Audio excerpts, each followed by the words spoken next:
ಜಜ್ಜಿ ಹೋದ ದೀನ ಮನದೊಂದಿಗೆ ಇದ್ದುಕೊಂಡು ದೀನನ ಆತ್ಮವನ್ನು ಜಜ್ಜಿ ಹೋದ ಮನಸ್ಸನ್ನು ಉಜ್ಜೀವಿಸುವನಾದ ಯೇಸುವಿನ ಹೆಸರಿನಲ್ಲಿ ನಿಮ್ಮೆಲ್ಲರನ್ನು ಇಂದಿನ ಸಮಗ್ರ ಸತ್ಯವೇದ ಅಧ್ಯಯನಕ್ಕೆ ಪ್ರೀತಿಯಿಂದ ಸ್ವಾಗತಿಸುತ್ತೇನೆ.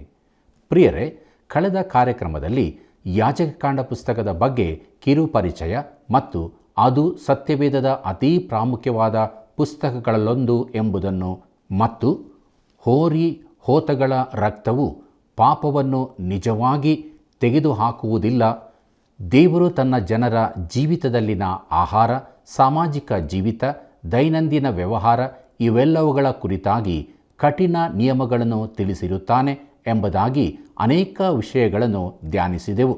ಪ್ರಿಯರೇ, ಇಂದಿನ ಕಾರ್ಯಕ್ರಮದಲ್ಲಿ ಯಾಜಕಾಂಡ ಪುಸ್ತಕದ 1ನೇ ಅಧ್ಯಾಯ 1ರಿಂದ 5 ವಚನಗಳಲ್ಲಿರುವ ಸರ್ವಾಂಗ ಹೋಮದ ಬಗ್ಗೆ ಧ್ಯಾನಿಸಲಿದ್ದೇವೆ.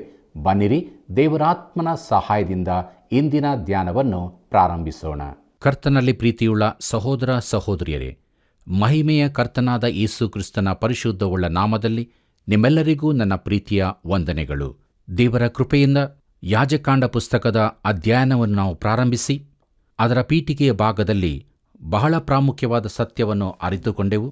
ಯೆಹೋವನಿಗೆ ಪರಿಶುದ್ಧರಾಗಿ ನಡೆದುಕೊಳ್ಳುವುದು ಎಂಬ ವಿಚಾರದಲ್ಲಿ ಧ್ಯಾನಿಸಿದ ನಾವು ಮುಂದುವರೆದು ನಮ್ಮ ಧ್ಯಾನದಲ್ಲಿ ಯಾಜಕಾಂಡ ಪುಸ್ತಕದ 1ನೇ ಅಧ್ಯಾಯದ ಮುಖ್ಯಾಂಶಗಳು, ಸರ್ವಾಂಗ ಹೋಮ, ಅದರ ವಿಧಿವಿಧಾನಗಳು, ಅದರ ಅವಶ್ಯಕತೆ, ಸರ್ವಾಂಗ ಹೋಮದ ನಿಯಮ ಎಂಬುದಾಗಿದೆ. ಪ್ರೀತಿಯುಳ್ಳ ದೇವಜನರೇ, ಮಾನವನಿಗೆ ತಿಳಿದಿರುವ ಹೋಮಗಳಲ್ಲಿ ಇದು ಅತೀ ಹಳೆಯದು. ಈ ಹೋಮವನ್ನು ಹೇಬೇಲ, ನೋಹ, ಅಬ್ರಹಾಮರೂ ಮಾಡಿದ್ದರು. ಎಲ್ಲ ಹೋಮಗಳು ಹಿತ್ತಾಳೆಯ ವೇದಿಯಲ್ಲಿ ಅರ್ಪಿಸಲ್ಪಡುತ್ತಿತ್ತು. ಆದ್ದರಿಂದ ಈ ಹಿತ್ತಾಳೆಯ ವೇದಿಯನ್ನು ಸರ್ವಾಂಗ ಹೋಮ ವೇದಿಯೆಂದೇ ಕರೆಯಲಾಗುತ್ತಿತ್ತು. ಈ ಹೋಮದಿಂದಾಗಿ ಅದಕ್ಕೆ ಆ ಹೆಸರು ಬಂದಿತು. ಈ ಹೋಮದ ಪ್ರಾಮುಖ್ಯತೆಯಿಂದಾಗಿ ಅದು 5 ಯಜ್ಞಗಳಲ್ಲಿ ಮೊದಲಿಗೆ ತಿಳಿಸಲ್ಪಟ್ಟಿದೆ. ಪ್ರಿಯರೇ, ಇದು ಕ್ರಿಸ್ತನ ಮರಣದ ಸಂಕೇತವಾಗಿರುತ್ತದೆ. ಕ್ರಿಸ್ತನಲ್ಲಿ ದೇವರು ಏನು ಮಾಡುತ್ತಾನೆಂಬುದು ಇಲ್ಲಿ ಕಾಣುವುದರಿಂದ ಇದರ ಪೂರ್ಣ ಅರ್ಥ ನಮಗೆ ಆಗಲಿಕ್ಕಿಲ್ಲ. ನಾವು ದೇವರು ಕಾಣುವಂತೆ ಕಾಣಲಾರೆವು. ಇದರಲ್ಲಿರುವ ವಿಶೇಷ ಮರ್ಮವನ್ನು ಪವಿತ್ರಾತ್ಮನು ಮಾತ್ರ ಪ್ರಕಟಿಸಬಲ್ಲನು. ಕರ್ತನಲ್ಲಿ ಪ್ರಿಯರೇ, ಸರ್ವಾಂಗ ಹೋಮವು ಕ್ರಿಸ್ತನನ್ನು ಸೂಚಿಸುತ್ತದೆ. ಆತನು ನಮ್ಮ ಬದಲಿಗೆ ಪ್ರಾಯಶ್ಚಿತ್ತವಾದನು. ಪೌಲನು ಎಫೆಸದವರಿಗೆ ಬರೆದ ಪತ್ರಿಕೆ 5ನೇ ಅಧ್ಯಾಯ 2ನೇ ವಚನದಲ್ಲಿ ಇದನ್ನು ಹೀಗೆ ತಿಳಿಸುತ್ತಾನೆ: ಕ್ರಿಸ್ತನು ನಿಮ್ಮನ್ನು ಪ್ರೀತಿಸಿ ನಮ್ಮೆಲ್ಲರಿಗೋಸ್ಕರ ತನ್ನನ್ನೇ ದೇವರಿಗೆ ಸುಗಂಧ ವಾಸನೆಯಾದ ಕಾಣಿಕೆಯಾಗಿಯೂ ಯಜ್ಞವಾಗಿಯೂ ಸಮರ್ಪಿಸಿಕೊಂಡ ಪ್ರಕಾರ ನೀವು ಪ್ರೀತಿಯಲ್ಲಿ ನಡೆದುಕೊಳ್ಳಿರಿ ಎಂಬುದಾಗಿ. ಪ್ರೀತಿಯುಳ್ಳ ದೇವಜನರೇ, ಮುಂದುವರೆದು ನಮ್ಮ ಧ್ಯಾನದಲ್ಲಿ ಸರ್ವಾಂಗ ಹೋಮದ ನಿಯಮಗಳನ್ನು ನೋಡೋಣ. ನಮ್ಮ ಧ್ಯಾನವನ್ನು ಮುಂದುವರಿಸುವ ಹಾಗೆ ಯಾಜಕಾಂಡ ಪುಸ್ತಕ 1ನೇ ಅಧ್ಯಾಯ 1ನೇ ವಚನವನ್ನು ನೋಡೋಣ.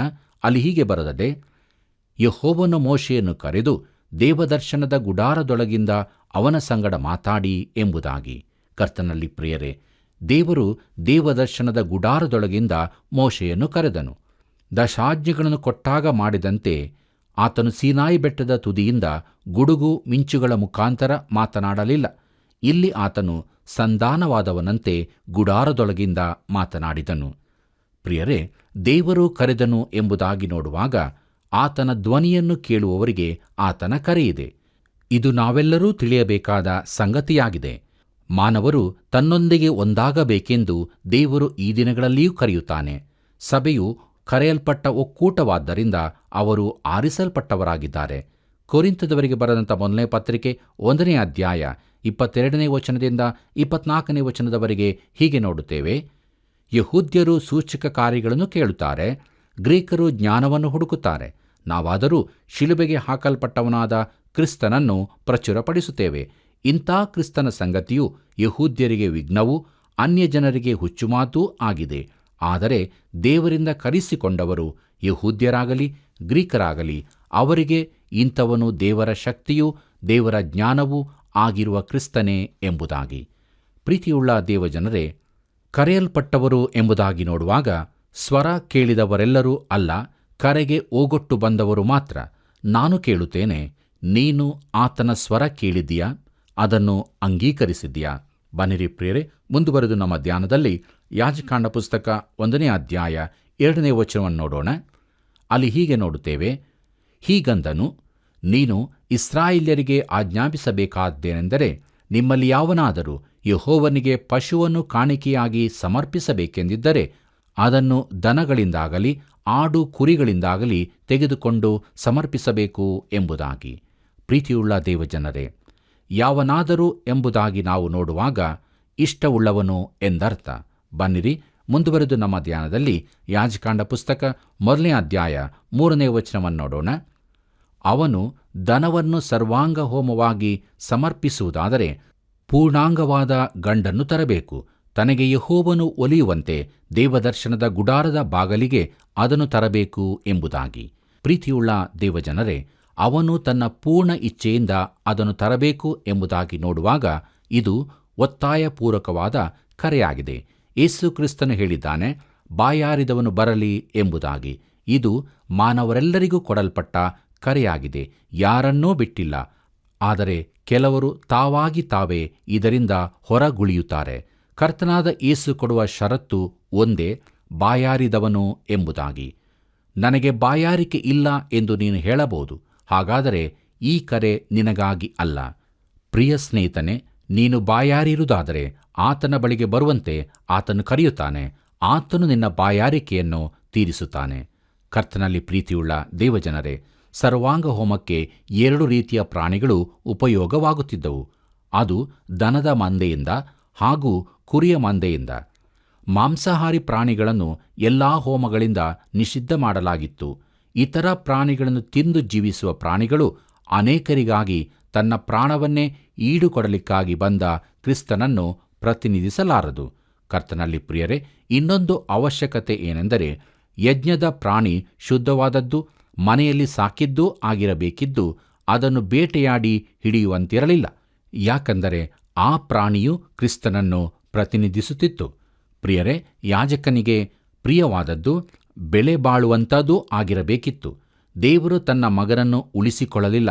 ಕ್ರಿಸ್ತನು ಕ್ರೂಜೆಯಲ್ಲಿ ಶ್ರಮಪಟ್ಟಂತೆ ತಂದೆ ದೇವರು ಪರಲೋಕದಲ್ಲಿ ಯಾತನೆ ಅನುಭವಿಸಿದನು ಮತ್ತು ಈ ಪ್ರಾಣಿ ಮಾನವನಿಗೆ ವಿಧೇಯವಾಗಿರುವಂಥದ್ದಾಗಬೇಕಿತ್ತು. ಪ್ರಿಯರೇ, ಇದು ಕ್ರಿಸ್ತನ ಎಂತಹ ಚಿತ್ರಣವಾಗಿತ್ತು. ಕ್ರಿಸ್ತನು ವಿಧೇಯ ಸೇವಕನಾಗಿದ್ದನು. ಆತನು ಸೇವೆ ಮಾಡಲು ಬಂದನು.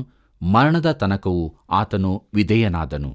ಪ್ರೀತಿಯುಳ್ಳ ದೇವಜನರೇ, ನಮ್ಮ ಧ್ಯಾನದಲ್ಲಿ ಮುಂದುವರಿದು ನಾವು ನೋಡುವಾಗ ಯಾಜಕಾಂಡದ ತನಕ ಹೇಳಲ್ಪಟ್ಟ ಸರ್ವಾಂಗ ಹೋಮವು ದೇವರ ಬಳಿಗೆ ಬರುವವರು ಮಾಡತಕ್ಕ ಒಂದೇ ಯಜ್ಞವಾಗಿತ್ತು. ಇಬ್ರಿಯ ಭಾಷೆಯಲ್ಲಿ ಈ ಸರ್ವಾಂಗ ಹೋಮಕ್ಕೆ ಉಪಯೋಗವಾದ ಮೂಲ ಪದದ ಅರ್ಥ ಮೇಲಕ್ಕೇರುವಂತಾದು ಎಂಬುದಾಗಿದೆ. ಸರ್ವಾಂಗ ಹೋಮವು ಧೂಪದೊಂದಿಗೆ ಮೇಲಕ್ಕೆ ಹೋಯಿತು ಎಂದರೆ ತಪ್ಪಾಗಲಾರದು. ಅದು ವೇದಿಯ ಮೇಲೆ ಪೂರ್ಣವಾಗಿ ಸಮರ್ಪಿತವಾಗುತ್ತಿತ್ತು. ಬೂದಿಯಲ್ಲದೆ ಬೇರೇನೂ ಉಳಿಯುತ್ತಿರಲಿಲ್ಲ. ಪ್ರಿಯರೇ, ದೇವರು ಕ್ರಿಸ್ತನಲ್ಲಿ ಈ ರೀತಿಯ ಪೂರ್ಣ ಯಜ್ಞಾಹುತಿಯನ್ನೇ ಆಶಿಸಿದನು ಎಂಬುದನ್ನು ಇದು ಸೂಚಿಸುತ್ತದೆ. ಎಫೆಸದವರಿಗೆ ಬರೆದ ಪತ್ರಿಕೆ 5ನೇ ಅಧ್ಯಾಯ 2ನೇ ವಚನದಲ್ಲಿ ಪೌಲನು ಹೀಗೆ ಹೇಳುತ್ತಾನೆ, ಕ್ರಿಸ್ತನು ತನ್ನನ್ನೇ ದೇವರಿಗೆ ಸುಗಂಧ ವಾಸನೆಯಾದ ಕಾಣಿಕೆಯಾಗಿ ಸಮರ್ಪಿಸಿದನು ಎಂಬುದಾಗಿ.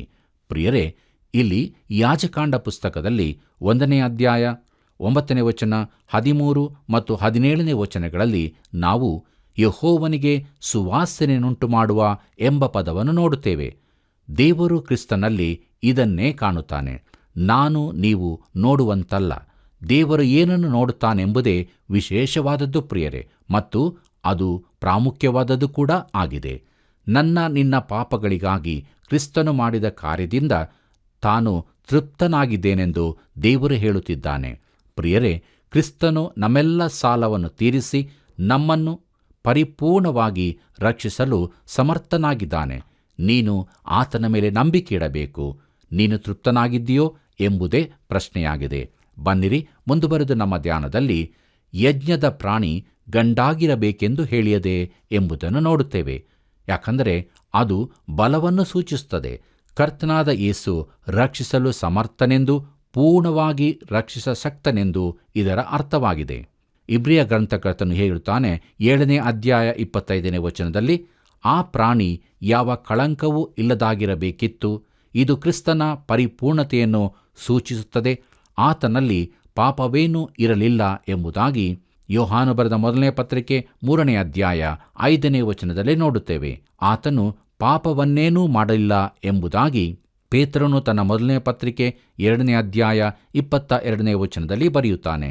ಮತ್ತು ಆತನು ಪಾಪ ಜ್ಞಾನವಿಲ್ಲದವನಾಗಿದ್ದನು ಎಂಬುದಾಗಿ ಪೌಲನು ಕೊರಿಂಥದವರಿಗೆ ಬರೆದಂಥ 2ನೇ ಪತ್ರಿಕೆ 5ನೇ ಅಧ್ಯಾಯ 21ನೇ ವಚನದಲ್ಲಿ ಬರೆಯುತ್ತಾನೆ. ಪ್ರೀತಿಯುಳ್ಳ ದೇವಜನರೇ, ಆತನು ಪರಿಶುದ್ಧನು, ನಿರ್ದೋಷಿಯೂ ನಿಷ್ಕಳಂಕನು, ಪಾಪಿಗಳಲ್ಲಿ ಸೇರದೆ ಪ್ರತ್ಯೇಕವಾಗಿರುವವನೂ ಆಗಿದ್ದನು. ತಂದೆ ದೇವರು ಆತನ ವಿಷಯದಲ್ಲಿ, ಈತನು ಪ್ರಿಯನಾಗಿರುವ ನನ್ನ ಮಗನು, ಈತನನ್ನು ನಾನು ಮೆಚ್ಚಿದ್ದೇನೆ ಎಂದು ಆಕಾಶವಾಣಿ ಆಯಿತು ಎಂಬುದಾಗಿ ಹೇಳಬಲ್ಲವನಾಗಿದ್ದನು. ಇದನ್ನಾವು ಮತ್ತಾಯನು ಬರೆದ ಸುವಾರ್ತೆ 3ನೇ ಅಧ್ಯಾಯ 17ನೇ ವಚನದಲ್ಲಿ ನೋಡುತ್ತೇವೆ. ಪ್ರೀತಿಯುಳ್ಳ ದೇವಜನರೇ, ಈ ಚಿಕ್ಕ ಪ್ರಾಣಿಯ ಯಜ್ಞಾರ್ಪಣೆಯ ಕಾರಣದಿಂದಾಗಿ ಪಾಪಿಯು ದೇವರಿಂದ ಸ್ವೀಕರಿಸಲ್ಪಡುತ್ತಾನೆ.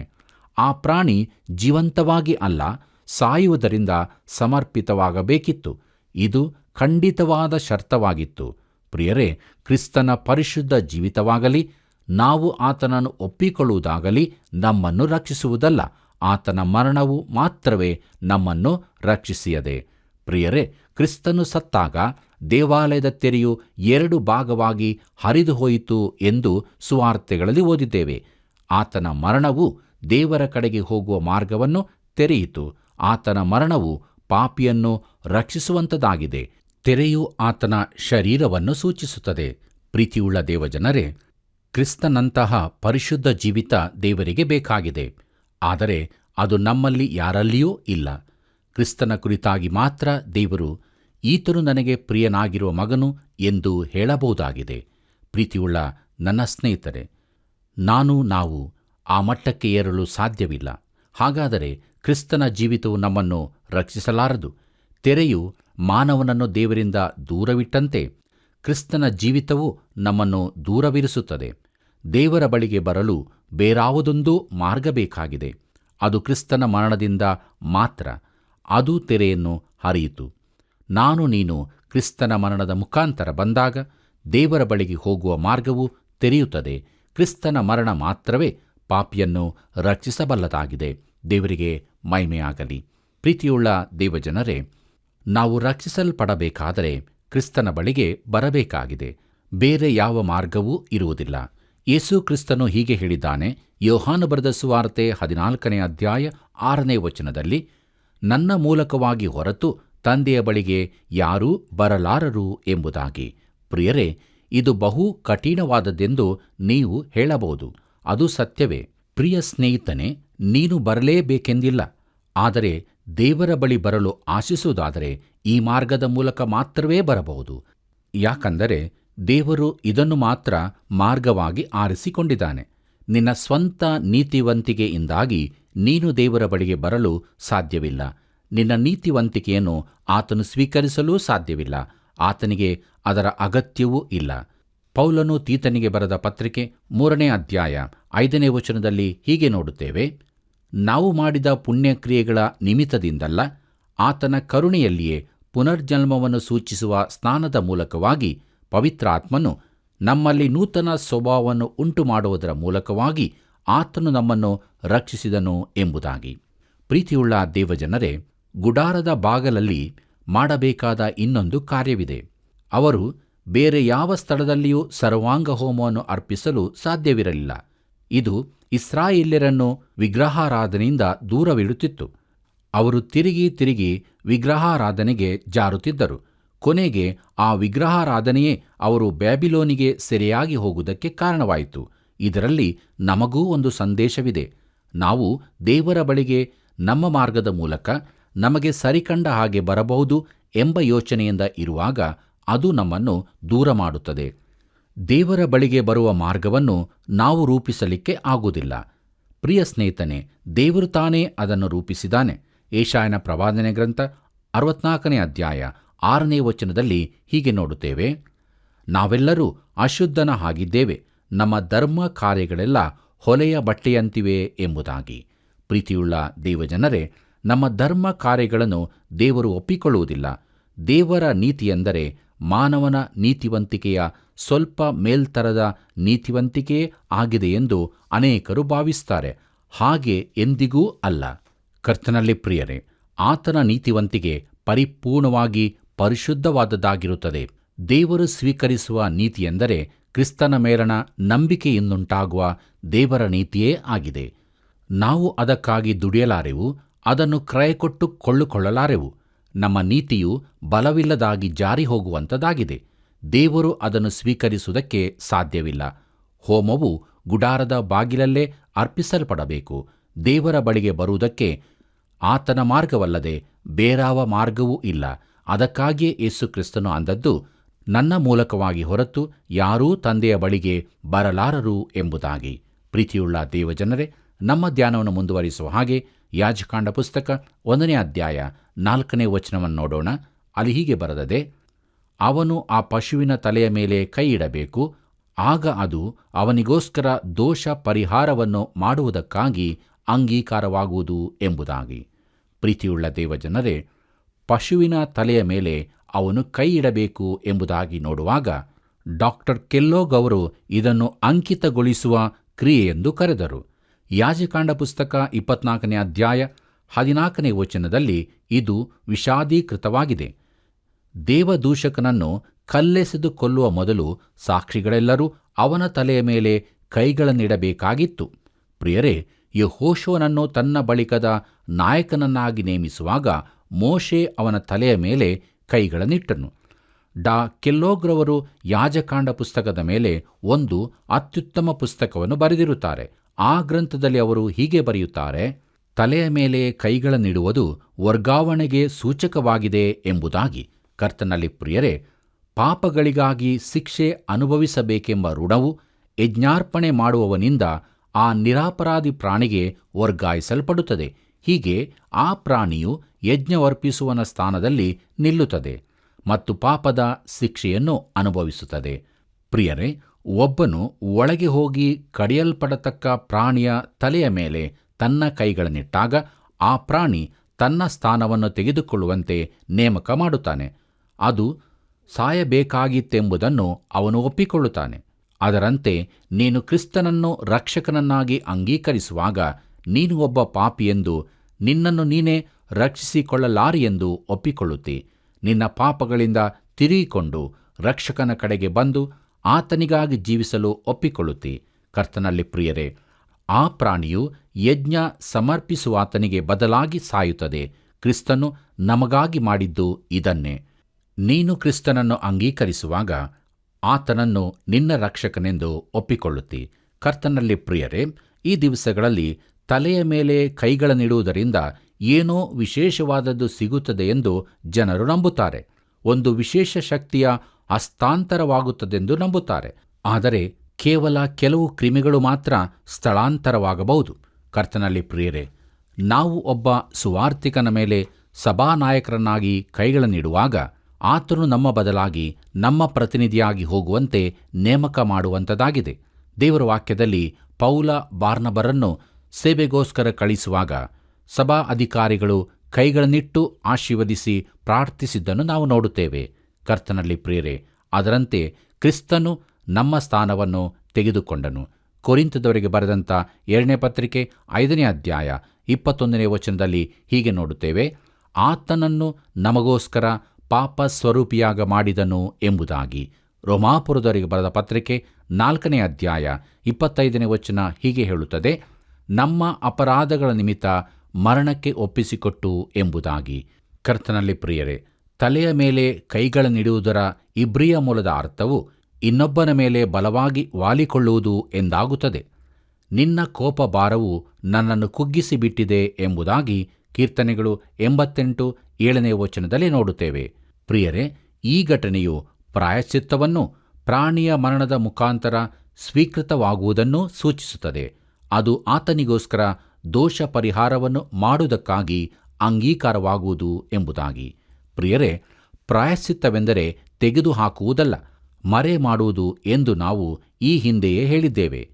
ಹೋರಿಗಳ ಮತ್ತು ಹೋತಗಳ ರಕ್ತದಿಂದ ಪಾಪಗಳು ಪರಿಹಾರವಾಗುವುದು ಅಸಾಧ್ಯವಾಗಿದೆಯಲ್ಲ ಎಂಬುದಾಗಿ ಇಬ್ರಿಯ ಗ್ರಂಥಕರ್ತನು 10ನೇ ಅಧ್ಯಾಯ 4ನೇ ವಚನದಲ್ಲಿ ಹೇಳುತ್ತಾನೆ. ಪ್ರಿಯರೇ, ದೇವರ ಯಜ್ಞದ ಕುರಿ ಮಾತ್ರವೇ ಪಾಪಗಳನ್ನು ಅಳಿಸುವುದಕ್ಕೆ ಸಮರ್ಥವಾಗಿದೆ. ಈ ಯಜ್ಞವು ಬಹಿರಂಗವಾಗಿ ಅರ್ಪಿಸಲ್ಪಡುತ್ತದೆ. ಗುಡಾರದ ಬಳಿಗೆ ಹೋಗಿ ವೇದಿಯ ಪಾರ್ಶ್ವಕ್ಕೆ ಬಂದು ಆ ಪ್ರಾಣಿಯನ್ನು ವಧಿಸಬೇಕಾಗಿದೆ. ಅದು ಬಹಿರಂಗ ಕ್ರಿಯೆಯಾಗಿದೆ. ಪಾಪಿಯು ಕ್ರಿಸ್ತನನ್ನು ಬಹಿರಂಗವಾಗಿ ಒಪ್ಪಿಕೊಳ್ಳಬೇಕಾಗಿದೆ. ನಂಬಿಕೆಯಿಂದ ನಾವು ಕ್ರಿಸ್ತನ ಮೇಲೆ ಕೈಯಿಡುತ್ತೇವೆ, ಆದರೆ ನಾವು ಮಾಡುವಂತಾದು ಜನರಿಗೆ ಗೊತ್ತಾಗಬೇಕು. ದೀಕ್ಷಾಸ್ನಾನದ ಅರ್ಥ ಇದೇ ಆಗಿದೆ ಎಂದು ನಾನು ನೆನೆಸುತ್ತೇನೆ. ದೀಕ್ಷಾಸ್ನಾನವೆಂದರೆ ಗುರುತಿಸಿಕೊಳ್ಳುವುದು ಎಂದರ್ಥ. ಕ್ರಿಸ್ತನ ಮರಣ ಪುನರುತ್ಥಾನಗಳೊಂದಿಗೆ ಒಂದಾಗಿದ್ದೇವೆ ಎಂಬುದರ ಬಹಿರಂಗ ಅರಿಕೆಯಾಗಿದೆ. ಬನ್ನಿರಿ ಪ್ರಿಯರೇ, ನಮ್ಮ ಧ್ಯಾನ ಮುಂದುವರಿಸುವ ಹಾಗೆ ಯಾಜಕಾಂಡ ಪುಸ್ತಕ 1ನೇ ಅಧ್ಯಾಯ 5ನೇ ವಚನವನ್ನು ನೋಡೋಣ. ಅಲ್ಲಿ ಹೀಗೆ ಬರೆದದೆ, ಅವನು ಆ ಹೋರಿಯನ್ನು ಯೆಹೋವನ ಎದುರಿನಲ್ಲಿ ವಧಿಸಿದ ಮೇಲೆ ಆರೋನನ ವಂಶದವರಾದ ಯಾಜಕರು ಅದರ ರಕ್ತವನ್ನು ತೆಗೆದುಕೊಂಡು ದೇವದರ್ಶನದ ಗುಡಾರದ ಬಾಗಲಿಗೆ ಎದುರಾಗಿರುವ ಯಜ್ಞವೇದಿಗೆ ಸುತ್ತಲೂ ಎರಚಬೇಕು ಎಂಬುದಾಗಿ. ಪ್ರೀತಿಯುಳ್ಳ ದೇವಜನರೇ, ಈಗ ನಾವು ಸರ್ವಾಂಗ ಹೋಮದ ವಿಧಿಗಳನ್ನು ನೋಡಲಿದ್ದೇವೆ. ಸರಿಯಾದ ಯಜ್ಞ ಪಶುವನ್ನು ಆರಿಸಿದ ಮೇಲೆ ಪಾಪಿಯು ಆ ಪ್ರಾಣಿಯನ್ನು ಗುಡಾರದ ಬಾಗಿಲಿಗೆ ತರುತ್ತಾನೆ. ಅಲ್ಲಿ ಒಬ್ಬ ಯಾಜಕನಿರುತ್ತಾನೆ. ಪಾಪಿಯು ತಾನೇ ಆ ಪ್ರಾಣಿಯನ್ನು ವಧಿಸುತ್ತಾನೆ. ಪಾಪವು ಕೊಡುವ ಸಂಬಳ ಮರಣ. ರೋಮಾಪುರದವರಿಗೆ ಬರೆದ ಪತ್ರಿಕೆ 6ನೇ ಅಧ್ಯಾಯ 23ನೇ ವಚನದಲ್ಲಿ ನೋಡುತ್ತೇವೆ. ಪ್ರಿಯರೇ, ಇಲ್ಲಿ ನಿರಾಪರಾಧಿ ಪ್ರಾಣಿಯು ಅಪರಾಧಿಗೋಸ್ಕರ ಸಾಯುತ್ತದೆ. ಪೇತ್ರನು ಬರೆದ 1ನೇ ಪತ್ರಿಕೆ 3ನೇ ಅಧ್ಯಾಯ 18ನೇ ವಚನದಲ್ಲಿ ಹೀಗೆ ನೋಡುತ್ತೇವೆ, ಕ್ರಿಸ್ತನು ಸಹ ನೀತಿವಂತನಾಗಿದ್ದು ಅನೀತಿವಂತರಿಗೋಸ್ಕರ ಪ್ರಾಣ ಕೊಟ್ಟನು ಎಂಬುದಾಗಿ. ಪ್ರೀತಿಯುಳ್ಳ ದೇವಜನರೇ, ನಮ್ಮ ಪಾಪಗಳು ಯೇಸುವನ್ನು ಮರಣಕ್ಕೆ ಒಪ್ಪಿಸಿದವು. ವೈಯಕ್ತಿಕವಾಗಿ ಹೇಳಬೇಕೆಂದರೆ ನನ್ನ ಪಾಪಗಳು ಕ್ರಿಸ್ತನ ಮರಣಕ್ಕೆ ಕಾರಣವಾದವು. ಪ್ರಿಯರೇ, ನಾವು ಧಾರ್ಮಿಕ ನಾಯಕರ ಮೇಲೆ, ಯಹೂದ್ಯರ ಮೇಲೆ ದೂರು ಹಾಕಬಹುದು. ಆದರೆ ನಾನೂ ಒಬ್ಬ ಪಾಪಿಯಾಗಿರದಿದ್ದರೆ, ನೀನು ಒಬ್ಬ ಪಾಪಿಯಾಗಿರದಿದ್ದರೆ ಕ್ರಿಸ್ತನನ್ನು ಯಾರೂ ಮರಣಕ್ಕೆ ಗುರಿ ಮಾಡುತ್ತಿರಲಿಲ್ಲ. ನಮ್ಮ ಪಾಪಗಳೇ ಆತನನ್ನು ಕೊಂದಿತು. ಪ್ರೀತಿಯುಳ್ಳ ಸಹೋದರ ಸಹೋದರಿಯರೇ, ಪ್ರತಿಯೊಂದು ಯಜ್ಞ ಪಶುವು ಕಡಿಯಲ್ಪಡಬೇಕು. ಪಾಪಿಯಾದವನಾಗಲಿ ಇಲ್ಲವೇ ಇಸ್ರಾಯೇಲ್ಯರ ಪ್ರತಿನಿಧಿಯಾದ ಯಾಜಕನಾಗಲಿ ಪಶುವನ್ನು ಕೊಲ್ಲಲೇಬೇಕಿತ್ತು. ಪಶುವಿನ ರಕ್ತ ಸುರಿಸಲ್ಪಡದೆ ಪಾಪಗಳ ಕ್ಷಮಾಪಣೆಯಾಗುತ್ತಿರಲಿಲ್ಲ. ಇಂದೂ ಕೂಡ ಕ್ರಿಸ್ತನ ರಕ್ತ ಮಾತ್ರ ನಮ್ಮನ್ನು ಎಲ್ಲ ಪಾಪಗಳಿಂದ ಶುದ್ಧೀಕರಿಸಬಲ್ಲದಾಗಿದೆ. ಪಶುವನ್ನು ವಧಿಸಿದ ಬಳಿಕ ಯಾಜಕನು ಅದರ ರಕ್ತವನ್ನು ವೇದಿಯ ಸುತ್ತಲೂ ಚಿಮುಕಿಸಬೇಕಿತ್ತು. ರಕ್ತವು ಜೀವವನ್ನು ಸೂಚಿಸುತ್ತದೆ. ರಕ್ತವನ್ನು ಸಿಂಪಡಿಸುವುದು ದೇವರಿಗೆ ಸಮರ್ಪಣೆಯಾಗುವುದನ್ನು ಸೂಚಿಸುತ್ತದೆ. ಕರ್ತನಲ್ಲಿ ಪ್ರೀತಿಯುಳ್ಳ ದೇವಜನರೇ, ದೇವರ ವಾಕ್ಯಗಳನ್ನು ನಾವು ಧ್ಯಾನಿಸಿದ್ದೇವೆ. ದೇವರ ವಾಕ್ಯವು ನಮ್ಮ ಸಂಗಡ ಮಾತನಾಡಿದೆ. ನಮ್ಮ ಜೀವಿತ ಹೇಗಿದೆ? ನಾವು ನಮ್ಮ ಪಾಪಗಳನ್ನು ಒಪ್ಪಿಕೊಂಡು ನಿತ್ಯ ಜೀವದ ನಿರೀಕ್ಷೆಗೆ ಬಂದಿದ್ದೇವೆಯೋ ಅಥವಾ ಇನ್ನೂ ಪಾಪದಲ್ಲಿ ಜೀವಿಸ್ತಾ ಇದ್ದೇವೆಯೋ? ಇದು ಕೃಪಾ ಸಮಯ. ದೇವರಾತ್ಮನು ನಮ್ಮ ಸಂಗಡ ಮಾತನಾಡುವಾಗ ನಮ್ಮನ್ನು ಯೇಸು ಕ್ರಿಸ್ತನ ಹಸ್ತಕ್ಕೆ ಒಪ್ಪಿಸಿಕೊಡೋಣ. ನಮ್ಮ ಪಾಪಗಳನ್ನು ಒಪ್ಪಿಕೊಳ್ಳೋಣ. ಆತನ ಮೂಲಕವಾಗಿ ಪರಿಶುದ್ಧ ಜೀವಿತವನ್ನು ಹೊಂದಿಕೊಂಡು ನಿತ್ಯವೂ ಆತನನ್ನು ಘನಪಡಿಸುತ್ತಾ ನಿತ್ಯ ಜೀವದ ನಿರೀಕ್ಷೆಯಲ್ಲಿ ಜೀವಿಸೋಣ. ಹೀಗಾಗುವಂತೆ ದೇವರು ತಾನೇ ನಮ್ಮೆಲ್ಲರಿಗೆ ಸಹಾಯ ಮಾಡಲಿ. ಕರ್ತನ ಕೃಪೆಯು ಸದಾ ನಿಮ್ಮ ಸಂಗಡ ಇರಲಿ. ಪ್ರಿಯರೇ, ಇಂದು ನಾವು ಕ್ರಿಸ್ತನ ಮರಣದ ಸಂಕೇತವಾಗಿರುವ ಸರ್ವಾಂಗ ಹೋಮವನ್ನು ಕುರಿತು, ಪಾಪಗಳಿಗಾಗಿ ಶಿಕ್ಷೆ ಅನುಭವಿಸಲೇಬೇಕೆಂಬ ಋಣವು ಯಜ್ಞಾರ್ಪಣೆ ಮಾಡುವವನಿಂದ ಆ ನಿರಪರಾಧಿ ಪ್ರಾಣಿಗೆ ವರ್ಗಾಯಿಸಲ್ಪಡುತ್ತದೆಂದು, ಕ್ರಿಸ್ತನು ನಮ್ಮೆಲ್ಲರ ಸಾಲವನ್ನು ತೀರಿಸಿ ನಮ್ಮನ್ನು ಪರಿಪೂರ್ಣವಾಗಿ ರಕ್ಷಿಸಲು ಸಮರ್ಥನಾಗಿದ್ದಾನೆಂದು, ಆತನು ನಮ್ಮ ಬದಲಾಗಿ ಪ್ರಾಯಶ್ಚಿತ್ತವಾದದ್ದನ್ನು, ಈ ಹೋಮವನ್ನು ಹೇಬೇಲ, ನೋಹ, ಅಬ್ರಹಾಮರು ಮಾಡಿದ್ದರು ಎಂಬುದಾಗಿಯೂ ಧ್ಯಾನಿಸಿದೆವು. ಇಂದು ಈ ಸಮಗ್ರ ಸತ್ಯವೇದದ ಅಧ್ಯಾಯವನ್ನು ವೀಕ್ಷಿಸುತ್ತಿರುವ ನಿಮ್ಮ ಜೀವಿತದಲ್ಲಿನ ಪಾಪದ ಬಿಡುಗಡೆಯನ್ನು ಹೊಂದಲು ನೀವು ಬಯಸುವುದಾದರೆ, ಈ ಕೃಪಾ ಸಮಯದಲ್ಲಿ ನಿರ್ದೋಷಿಯೂ ನಿಷ್ಕಳಂಕನಾದ ಯೇಸು ಕ್ರಿಸ್ತನೆಂಬ ಯಜ್ಞದ ಕುರಿಮರಿಯ ಬಳಿಗೆ ಬಂದು ನಿಮ್ಮ ಪಾಪಗಳನ್ನು ಒಪ್ಪಿಕೊಂಡು ಬಿಡುಗಡೆಯನ್ನು ಹೊಂದಿಕೊಳ್ಳಿರಿ. ಬನ್ನಿರಿ, ಪ್ರಾರ್ಥನೆ ಮಾಡೋಣ.